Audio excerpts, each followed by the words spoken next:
자격 없는 죄인들의 대제사장이 되어주시기 위해서 이 땅에 오신 우리 주님 너무나 감사합니다. 이 시간 자격 없는 죄인의 모든 허물을 덮으시고 중보하셔서 온전히 주님의 말씀만 전할 수 있도록 도와주십시오.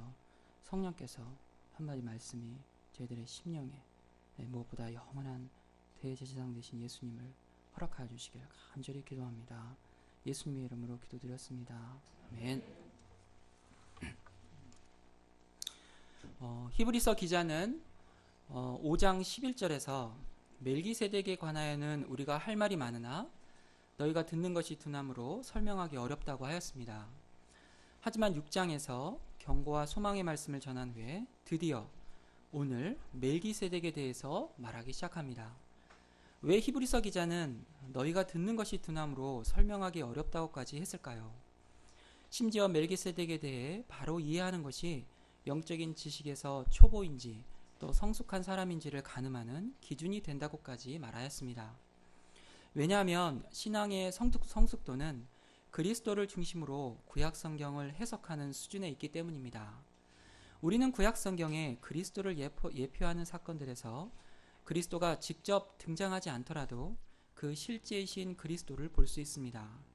예를 들면 유월절 어린 양을 통해 유월절 어린 양의 실제이신 예수님을 볼 수 있습니다. 마찬가지로 멜기세덱은 그리스도가 아니지만 멜기세덱을 통해서 영원한 제사장이신 예수님을 볼 수 있습니다. 이 시간 진리의 성령께서 오늘 말씀 가운데 함께 하셔서 우리가 멜기세덱을 통해 영원한 대제사장이 되시는 예수님을 볼 수 있기를 간절히 기도드립니다. 파트 1 살렘왕 멜기세덱 1절부터 10절까지입니다. 성경 전체에서 멜기세덱에 대해서 말하고 있는 책은 오직 창세기와 시편 그리고 히브리서 세 곳입니다. 그 중에서 멜기세덱은 창세기에서 처음 나타납니다. 1절을 보십시오. 이 멜기세덱은 살렘 왕이요 지극히 높으신 하나님의 제사장이라. 여러 왕을 쳐서 죽이고 돌아오는 아브라함을 만나 복을 빈 자라. 당시 아브라함은 소돔성에 살던 조카 롯이 국제전쟁에 휘말려 포로가 되었을 때 집에서 기르고 훈련시킨 사병 318명과 그 지역 동맹한 사람들을 이끌고 나아가 승리하였습니다. 그리고 조카 롯뿐만 아니라 그의 재물과 부녀와 친척을 다 찾아왔습니다. 그때 살렘 왕 멜기세덱이 떡과 포도주를 가지고 나와 승리하고 돌아온 아브라함을 축복해 주었습니다. 천지의 주제시오 지극히 높으신 하나님이여 아브라함에게 복을 주옵소서. 너희 대적을 내 손에 붙이신 지극히 높으신 하나님을 찬송할지어다. 그때는 소돔과 고모라가 하나님의 심판으로 멸망하기 직전이었기 때문에 그 지역 사람들은 우상 숭배자들이며 물질적이고 심히 음란했습니다. 그런 시대에 하나님을 섬기며 믿음의 사람을 축복해주는 하나님의 제사장이요 한 나라를 다스리는 왕이 있었다는 사실은 놀랍고 신비스럽습니다. 그는 살렘 지역의 왕이요 하나님을 섬기는 제사장의 직분을 동시에 가지고 있었습니다. 아브라함은 멜기세덱의 축복의 말을 듣고 자신에게 승리를 주신 하나님을 인정하고 감사하는 마음으로 그에게 노략물의 10분의 1을 주었습니다. 이 멜기세덱의 신상에 대해서 히브리서 기자는 더 자세히 풀어주고 있습니다. 2절을 보십시오. 그 이름을 해석하면 먼저는 의의 왕이요 그 다음은 살렘 왕이니 곧 평강의 왕이요. 여기서 멜기는 왕이라는 뜻의 멜렉에서 나왔고 세덱은 의로운이라는 뜻의 체데크에서 나온 단어입니다. 그래서 둘을 합치면 의의 왕이라는 뜻으로 해석됩니다. 그 다음은 살렘 왕인데 살렘은 예루살렘이라는 지명에 쓰인 단어로 히브리어 샬롬처럼 평강이라는 뜻입니다. 그러므로 멜기세덱은 의의 왕이면서 평강의 왕이라고 해석될 수 있습니다. 멜기세덱의 신상털기가 계속 이어집니다. 3절을 보십시오. 아버지도 없고 어머니도 없고 족보도 없고 시작한 날도 없고 생명의 끝도 없어 하나님의 아들과 닮아서 항상 제사장으로 있느니라. 아버지도 없고 어머니도 없다는 말에 멜기세덱이 고아요 족보도 없는 사람이라고 생각하면 안 됩니다. 아비도 없고 어미도 없다는 말은 신적인 존재를 나타내는 표현입니다. 그래서 이 표현은 하나님의 속성인 영원성을 의미합니다. 예수님이 영원하신 성령님으로 잉태되셨으며 부활하여 영원히 살아계신 것처럼 멜기세덱이 하나님의 아들과 닮았다는 뜻입니다. 그래서 이 멜기세덱은 시작한 날도 없고 생명의 끝도 없이 영원히 제사장으로 있다고 말하고 있습니다. 4절 상반절을 보십시오. 이 사람이 얼마나 높은가를 생각해 보라. 히브리서 기자는 멜기세덱이 레위 족보에는 들어있지 않지만 얼마나 높은 사람인지 말해주고 있습니다. 먼저 아브라함은 멜기세덱에게 자기가 얻은 노량물 중에서 좋은 것으로 10분의 1을 바쳤습니다. 아브라함은 당시 유대교에서 육적으로 영적으로 매우 높은 사람이었습니다. 육적으로 하면 그는 이스라엘 민족의 조상이었고 영적으로는 모든 믿는 사람들의 조상이 됩니다. 유대인들은 아브라함을 자랑하고 그의 자손이라는 자부심이 대단하였습니다. 그들은 아브라함을 하나님 다음으로 존경하였습니다. 그 위대한 아브라함이 멜기세덱에게 11조를 바쳤으니 멜기세덱은 아브라함보다 더 위대한 것입니다. 11조를 바친다는 것은 내가 소유하고 있는 모든 것이 다 하나님의 것이며 하나님께로부터 왔다는 것을 인정하는 믿음의 표시입니다. 아브라함이 멜기세덱에게 10분의 1을 드린 것은 멜기세덱을 지극히 높으신 하나님의 제사장으로 인정하고 그를 존경했기 때문이었습니다. 율법에 의하면 이스라엘의 12지파 가운데 레위 지파는 특별히 하나님을 섬기도록 구별된 사람들로서 율법에 따라 다른 11지파로부터 11조를 받도록 되어 있습니다. 그런데 레위 족보에 속하지 않은 멜기세덱이 레위가 태어나기 훨씬 이전에 아브라함을 통해 11조를 받았다는 사실은 멜기세덱이 레위 지파의 제사장보다 더 높은 제사장이 됨을 말해주고 있습니다. 7절을 보십시오. 논란의 여지 없이 낮은 자가 높은 자에게서 축복을 받느니라. 높은 사람이 낮은 사람에게 축복을 해주는 것은 당연한 일입니다. 멜기세덱은 아브라함에게서 10분의 1을 취하고 그를 위하여 복을 빌었기 때문에 아브라함보다 위대하다고 할 수 있습니다. 또 8절에서는 여기는 죽을 자들이 10분의 1을 받으나 저기는 산다고 증거를 얻은 자가 받았느니라고 말하고 있습니다. 여기서 죽을 자들이란 레위인들을 가리키고 산다고 증거를 얻은 자는 멜기세덱을 가리킵니다. 레위인이나 멜기세덱이 똑같이 11조를 받았다 할지라도 레위인들은 제사장 직무를 감당하다가 죽게 됩니다. 하지만 시작한 날도 없고 생명의 끝도 없이 항상 제사장으로 있는 멜기세덱이 10분의 1을 받은 것은 레위인들이 받은 것보다 더 위대하다는 것입니다. 그러므로 멜기세덱은 아직 아브라함의 허리에서 태어나지도 않은 레위 지파 제사장들보다 더 높다고 할 수 있습니다. 지금까지 우리는 그토록 어렵다고 하는 멜기세덱에 대해서 히브리서 저자 직강은 아니지만 강의를 잘 들었습니다. 여기서 말하는 바는 멜기세덱이 어찌해서든지 아브라함보다 더 높고 당연히 레위 계통의 제사장들보다 더 위대하다는 것입니다. 당시 예수님을 그리스도로 믿지 않는 유대인들은 오직 구약의 율법과 제사로 하나님께 나아갈 수 있다고 믿었습니다. 그들에게는 출애굽한 자기 조상들이 시내산에서 받은 율법과 거기에서 나온 제사 제도가 하나님께 나아갈 수 있는 유일한 길이었습니다. 그들은 시내산에서 하나님의 율법을 받은 후 약 1500년 동안 제사 제도를 지켜왔습니다. 레위 지파 아론에게서 나온 제사장만이 유일하게 성막에서 하나님과 죄인 사이의 중보자가 될 수 있다고 생각했습니다. 그런데 그들에게 멜기세덱의 반차를 따른 새로운 제사장이 나타났다는 말씀은 받아들이기 힘들었을 것입니다. 그래서 히브리서 기자는 왜 율법에 따른 제사장이 아닌 멜기세덱의 반차를 따른 새로운 대제사장이 오셔야 하는지 계속해서 설명해주고 있습니다. 파트 2, 멜기세덱의 반차를 따른 대제사장. 우리 11절을 다 같이 읽어보시겠습니다. 시작.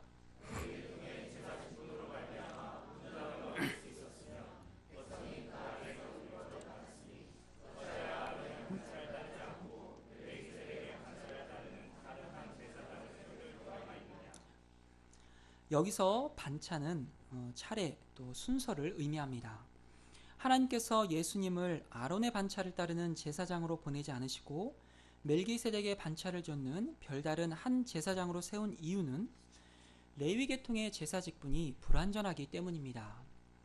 제사장 직분 가운데 가장 중요한 것은 바로 하나님과 죄인 간의 중보의 역할입니다. 그 직분이 온전하지 않다는 것은 인간과 하나님과의 관계를 회복시키는데 실패했다는 것을 의미합니다. 이 제사 제도가 불완전하다면 제사 제도의 근간이 되는 율법도 불완전한 것이 됩니다. 12절을 보십시오. 제사 직분이 변역한즉 율법도 반드시 변역하리니. 이것은 율법을 하나님께서 주신 절대적인 계명으로 생각한 유대인들에게는 충격적인 말이었습니다. 사실 제사 제도는 십계명과 같은 양심의 법이 아니라 의식에 대한 법으로서 그 당시 사회생활에 적용되는 시민법이었습니다. 십계명과 같은 양심의 법은 여전히 폐하여질 수 없으나 제사제도 같은 의식법이나 시민법은 참된 것이 오면 당연히 폐지되어야 하는 것입니다. 대제사장 예수님은 이처럼 레위지파 출신이 아니라 이때까지 한 번도 제단 일을 섬긴 적이 없는 유다지파에서 나셨습니다. 성경은 메시아가 다윗의 자손으로서 이새의 줄기에서 태어날 것을 예언하였습니다. 하나님께서 레위 지파가 아닌 다른 지파를 통해 제사장을 세우셨다는 사실은 구약의 율법에 따른 모든 제사 직분이 폐하여졌다는 것을 말해줍니다. 더 나아가 예수님께서 멜기세덱의 반차를 조차 제사장이 되신 것을 보면 제사 제도에 관한 모세의 모든 율법 체계도 폐하여졌다는 것은 더욱 분명한 일입니다. 다윗은 성령에 감동하여 시편 110편 4절에서 다음과 같이 말하였습니다. 여호와는 맹세하고 변하지 아니하시리라. 이르시기를 너는 멜기세덱의 서열을 따라 영원한 제사장이라 하셨도다. 이 말씀은 지금까지 유대인들이 생각했던 구원관을 송두리째 뒤흔드는 말씀입니다. 율법을 따르는 경건한 사람들도 받아들이기가 몹시 힘들 것 같습니다. 하지만 곰곰이 실제 자신의 삶을 돌아보면 죄사함을 얻고 하나님께 나아가고자 할 때 율법이 얼마나 연약하고 무익한지 깨닫게 됩니다. 율법은 사람의 겉모습과 행위를 중요시합니다. 율법은 사람의 마음을 보지 않습니다. 그래서 율법을 의지하는 사람들은 겉모습을 통해서 의로움과 거룩함을 추구합니다. 그리고 그렇게 드러나는 모습으로만 판단합니다. 곧 율법의 한계가 드러납니다. 이 율법의 한계는 바로 20년이 넘게 신앙생활을 해온 제 삶의 한계였습니다. 저는 신입생 시절 예수님을 알게 된 이후 신앙 선배들의 여러 가지 경건 생활과 훈련들을 배우고 하나님의 역사를 섬기며 지금은 목자로 불려지고 있습니다. 하나님의 말씀은 영혼에 기쁨을 줍니다. 거기에는 진리를 아는 즐거움이 있기 때문입니다. 온전하지는 않지만 군대, 결혼, 취직과 같은 인생 곳곳 중요한 순간에 성령의 도루심으로 말씀에 순종하여 살아계신 하나님을 체험하기도 하였습니다. 그러면서 저는 나름대로 하나님을 알아가고 있다고 생각했고 거룩한 삶으로 변하고 있다고 생각했습니다. 하지만 항상 어느 선을 넘지 못했습니다. 여전히 삶은 기쁨보다 두려움과 염려가 많았고 여전히 거룩함보다는 안목의 정욕을 즐기는 것이 좋았습니다. 아무리 십자가 말씀을 배워도 죄악된 세상을 위해 생명을 내어주신 하나님의 사랑을 마음으로 영접하기 힘들었습니다. 그래서 겉으로는 목자이면서도 속에는 심정이 없었습니다. 점점 익숙해진 신앙생활은 내가 만든 기준을 좇아 그것을 추구하는 생활이었습니다. 여전히 잘하지 못할까봐 불안하고 조급해야 했습니다. 저는 제가 말씀을 더 열심히 공부하고 하나님 역사를 더 열심히 섬기면 하나님께 더 가까워지고 하나님의 마음에 합한 사람이 될 줄로 알았습니다. 그러나 여전히 하나님은 모호하였고 그 마음은 알 수가 없었습니다. 다시 이런 제 신앙의 밑바닥이 드러나기 시작했습니다. 과거 동역자를 푸시하여 아이를 낳게 해서 지금은 세 딸들의 아빠가 되었습니다. 아이를 낳으면 내가 키우겠다고 약속했지만 지금 동역자의 말을 들어보면 약속을 지킨 적은 한 번도 없었습니다. 믿음으로 직장생활하면서 자격증을 따야 한다며 맨날 도서관에 가고 한 번도 아이들의 입학식, 졸업식, 학예회에 간 적이 없습니다. 그러다 시간이 나면 말씀을 읽어야 죄송합니다. 그러다 시간이 나면 말씀을 읽어야 한다고 혼자 도서관에 가곤 하였습니다. 그러면서 저는 믿음이 있는 줄 알았습니다. 마침내 동역자가 나의 입만 살아있는 믿음에 들고 일어섰습니다. 그래서 요즘은 집에 있는 시간이 조금 많아졌습니다. 그러나 행복한 가정생활을 기대했지만 서로 나이차가 4살, 6살씩 나는 세 딸들과 함께 있는 것이 정말 고통스러웠습니다. 무엇보다 관심사가 모아지지 않았습니다. TV는 제일 막내 수준에 맞춰야 했습니다. 항상 번개맨이나 짱구 아니면 공주 시리즈였습니다. 한 번도 뉴스를 제대로 본 적이 없습니다. 그동안 세 딸을 키우는 것을 동역자에게 맡기고 저는 믿음이 있는 것처럼 살았지만 실제 자녀들과 같이 있으면서 제가 얼마나 무정하고 무자비한지도 알게 되었습니다. 내 생각과 기준에 맞지 않으면 짜증을 내고 언성이 높아졌습니다. 데이빗 정 선교사님이 의자를 던져 벽에 구멍을 냈다는 이야기를 들으며 깊이 동감이 갔습니다. 저는 성취지향적인 인간이라 뭔가를 하는 것을 좋아합니다. 거기에는 성취감이 있기 때문입니다. 그래서 열심히 캠핑 도구를 모아서 밖에서 야영하는 것을 좋아하지 않는 동역자와 아이들을 이끌고 이곳저곳을 돌아다녔습니다. 어디를 가도 아이들은 사소한 일에 서로 짜증내고 싸웠지만 좋은 추억을 만들어주고 싶었습니다. 무거운 캠핑 도구들을 들고 4층 계단을 오르내리며 싣고 내리는 일을 반복해도 가족을 위해 산다는 성취감이 있었습니다. 하지만 그게 끝이었습니다. 사람은 변하지 않았습니다. 가족의 사랑이 깊어지는 것도 아니었습니다. 가족이지만 서로가 요구하는 것이 있고 자기 기준이 있어서 항상 짜증내고 실망하고 서로를 정죄하고 판단하였습니다. 아이들의 교육 문제에 있어서는 더더욱 미션 임파서블이었습니다.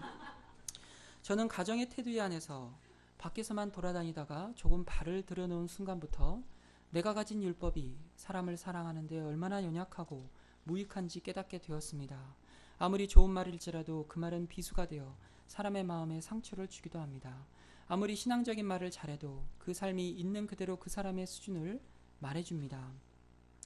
무엇이 잘못된 것입니까? 전에 있던 계명은 연약하고 무익함으로 패하고 율법은 아무것도 온전하게 못할지라. 내가 가진 율법은 결코 나를 변화시킬 수 없고 다른 사람을 변화시킬 수도 없습니다. 저는 신앙생활 가운데서도 내가 생각한 이상적인 가정의 모습이 있었고 능력 있는 직장생활의 모습이 있었고 센터에서도 이상적인 목자상이 있었습니다. 당연한 것처럼 보이지만 이 모든 것들은 사실은 내가 세운 율법이요 내가 추구하는 삶의 기준들입니다. 그것들이 좋게 보이지만 실상은 얼마나 연약하고 무익한지 나를 죄로부터 구원해 줄 수 없고 하나님께로 나아가지 못하게 만들었습니다. 저는 직장에서, 가정에서, 센터에서 그 율법과 내 삶의 기준들이 하나하나 무너지고 나서야 내가 얼마나 그리스도를 멸시하며 자기 율법을 쫓아 사는 교만한 자인지 발견하게 되었습니다. 제가 나의 교만을 깊이 회개합니다. 그런데 히브리서 기자는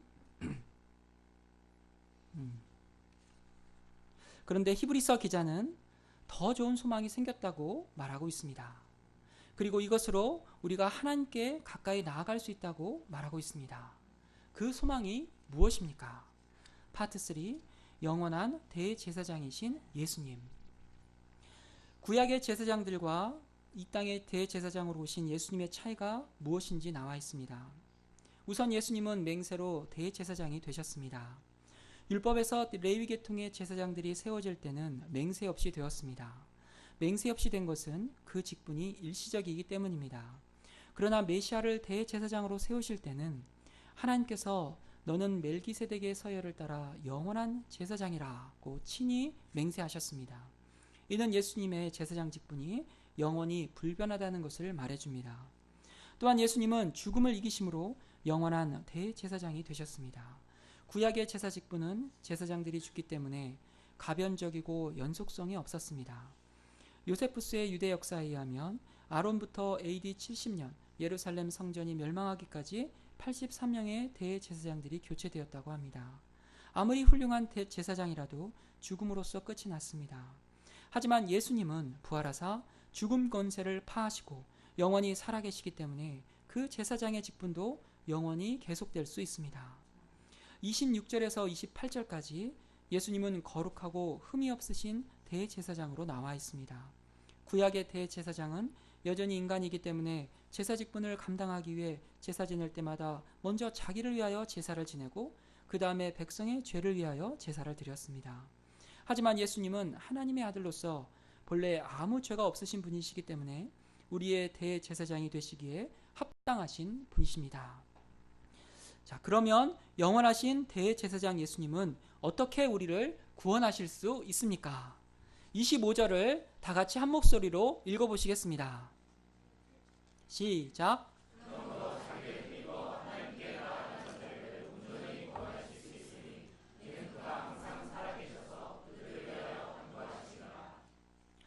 먼저 우리는 예수님을 힘입어 하나님께 나아가야 합니다.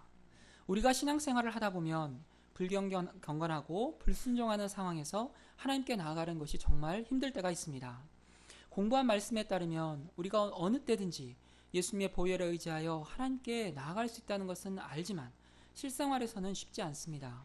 하지만 하나님을 배우면 배울수록 우리가 성령 충만하든 성령 충만하지 않든 경건하든 경건하지 않든 순종하든 불순종하든 상관없이 한번 하나님의 자녀이면 언제든지 하나님의 사랑받는 자녀라는 사실을 배우게 됩니다.